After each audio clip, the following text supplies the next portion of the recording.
খান ভাসানী শেষ জীবনে শহীদ রাষ্ট্রপতি জিয়াউর রহমানের রাজনীতিকে তিনি সমর্থন করেছেন।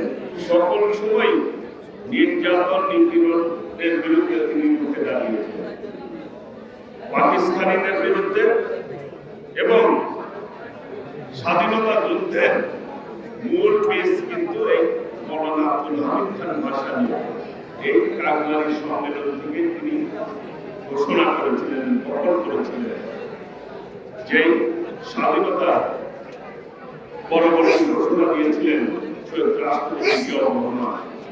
যুদ্ধ করে দেশ স্বাধীন করেছেন, দেশের স্বাধীনতা যুদ্ধের নেতৃত্ব দিয়েছিলেন আমাদের আদর্শের শহীদ রাষ্ট্রপতি জিয়াউর রহমান, যার ঘোষণার মধ্য দিয়ে বাংলাদেশটি প্রতিষ্ঠিত হয়েছে।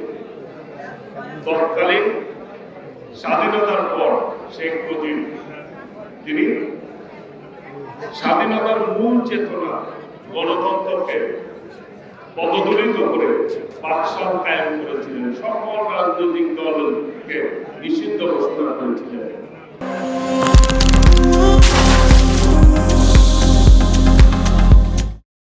তার বিরুদ্ধে আবার বাংলাদেশের গণতান্ত্রিক কামী মানুষ ঐক্যবদ্ধ হয়েছিলেন এবং ৭৫-এর